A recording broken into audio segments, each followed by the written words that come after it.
Hello friends, Heidi here from Rain Country. God is good all the time. And I'm here today to talk about bartering. I've had a couple of people ask me to do a separate video just on this topic. It's a lot easier than people think. It sounds intimidating, but it's really not that hard. I think the hardest part really is figuring out the value of what it is you have to trade for another product or a skill. So bartering is a system that's outside of the monetary system. It involves a trade of goods and services. So what I'm going to do is give you a few examples of what I've done in the past, I don't know how many years now, to barter for goods and services. So let's go back to when I was still teaching dance and martial arts.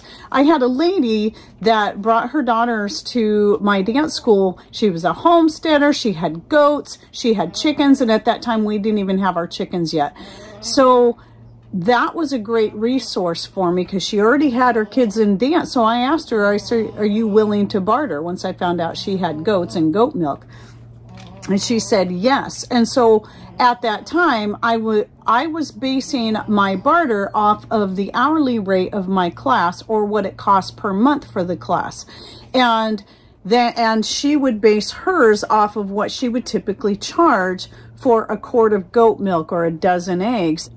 And typically what would happen in this case, because I was needing those items less often, then she was bringing her kids to dance and she had two daughters in dance, then she usually ended up still owing at the end, but it wasn't as much. And so it really took a big chunk of what she had to pay me. Sometimes it can be a direct barter though. Sometimes you can figure out, okay, I'll trade you this much of my homegrown organic zucchini for that much of your whatever. And again, this also isn't just product, this is skills. So let's say you need someone to come clean your house, or you need someone to teach you how to can, or whatever it may be, then you can trade them something that you already have on hand or a skill of your own. And what you have to do in that case is consider what your hourly rate would be. What are you willing to work for? Is it minimum wage? Is it less than minimum wage? When you were working, or if you're still working outside the home, what is your current hourly wage? And try to figure out a price that's fair according to the work and time that you put into things. So here's another example just of skirts. So that same lady, another barter we would do was for skirts. And well, that's why she also still ended up owing money for dance, is because she also bartered for the skirts as well. And that's where I really started getting into selling the skirts, but it was more in a form of barter.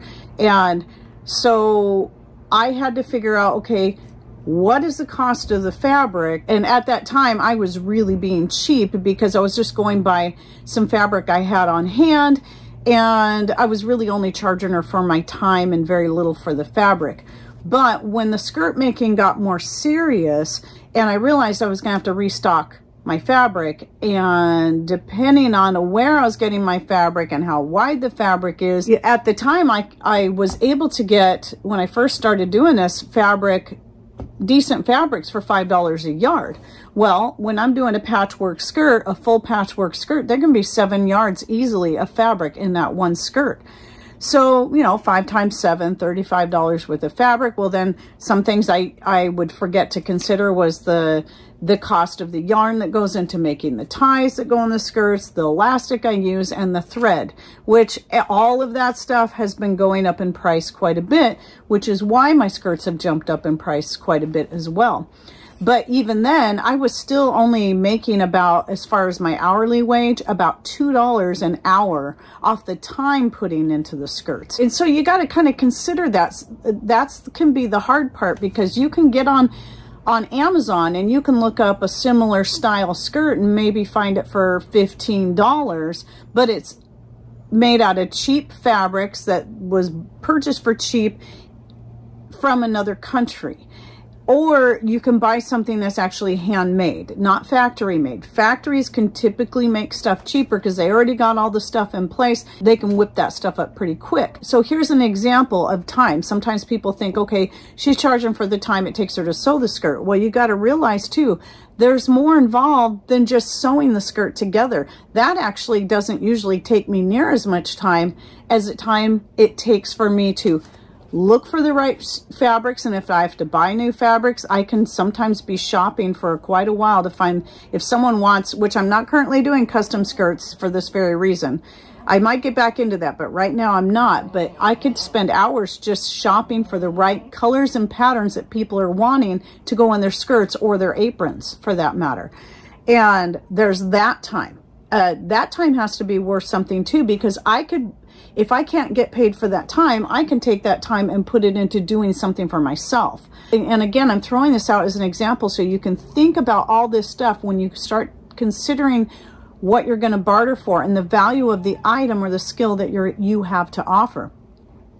And then of course there's the time laying the skirt out and getting it just right and making sure the colors look good. And sometimes it's like, nope, that's not going to work, and I got to start all over, and cutting and ripping the fabrics and so on and so forth.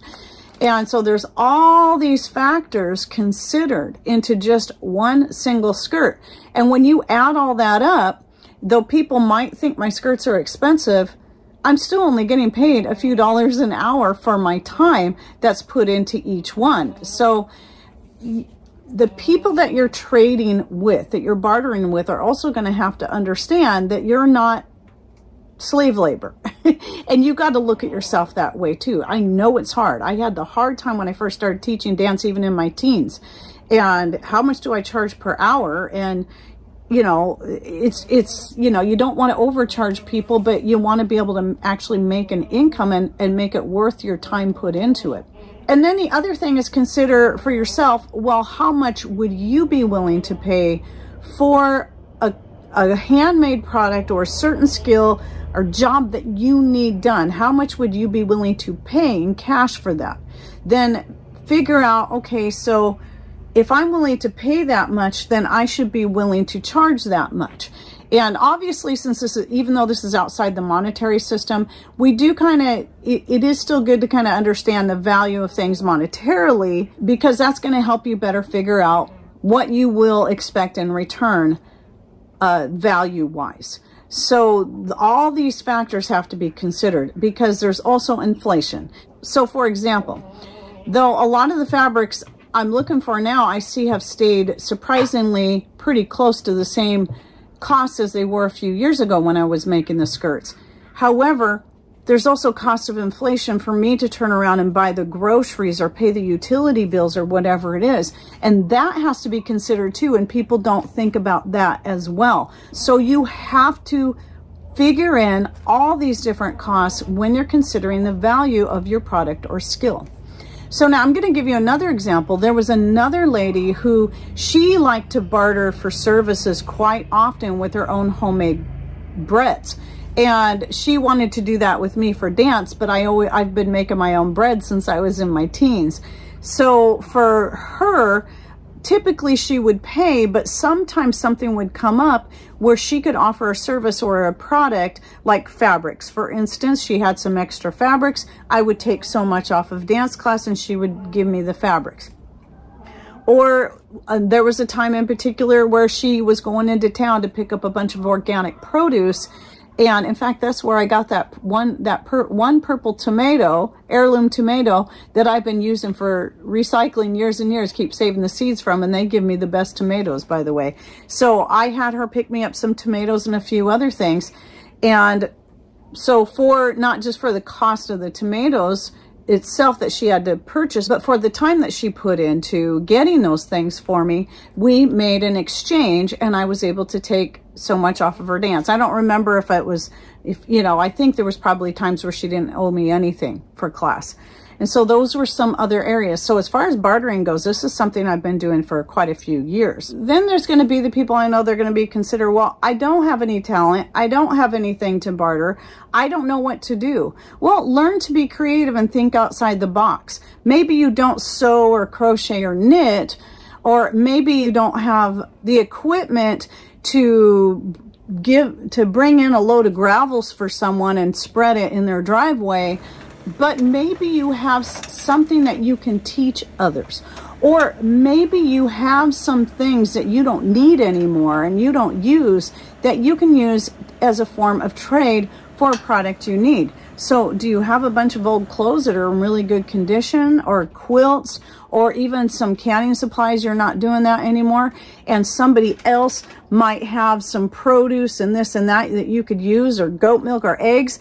Then consider talking to them and see if they'd be willing to trade what you have for what they have. It's just a matter of thinking outside the box. I mean, I think that's part of the problem too, is a lot of people think that they have to have this specific thing or this specific skill. You'd probably be surprised if you really think about it. It's very likely you have something to offer. You just have to think outside that box of what people tend to create when they think of such things as bartering, or even think of skills, or even think of product. It's not always about what you can make from scratch yourself. It's about what you may have access to that somebody else doesn't. And don't be afraid to ask people. I mean, maybe you know, well, this person here, I know this person is a great seamstress, or this person is a great baker, but maybe they're at a point in their life where they don't have the time to do all that stuff anymore. Or maybe their arthritis is making it so it's nearly impossible for them to do the same things they used to do. They might still be willing to barter for some of your homemade bread or handmade goods in exchange for something they grow in their garden. So don't be afraid to ask. The worst that's going to happen is they're going to say, oh no, I already do that myself, just like I did with the lady that wanted to barter with her homemade breads. But we still worked out some deals here and there along the way. And I think now more than ever, if you haven't started thinking along these lines and practicing this, you need to do it now. It's very important. And it's something that no matter how stable our dollar is throughout our life, it's something I think we always need to be in touch with, because it's the oldest form of exchange in order to obtain goods and to basically sell your goods. It's the oldest form. It's too common that we lose touch with a lot of these old ways, and then when we really need to fall back on them, we're clueless on how to do it. So start practicing now, start learning now, and just do it, and don't be afraid. Just get into it. So anyone else that has any other tips, because I feel like I'm forgetting a lot of stuff that I could be saying on this, but it really is a pretty simple thing. But either way, please put your comments and suggestions down below, ideas of other things that people might not be thinking about that they can trade, such as childcare or this or that and the other thing. And I think that will give people, with everybody's interactions and suggestions down below, I think that'll help people who are just kind of clueless how to start, really start to get some good ideas of what they themselves can do in order to get the services and the goods that they need. So I hope you found this video helpful, and don't forget to read those comments down below. Thanks for watching. Take care, and God bless.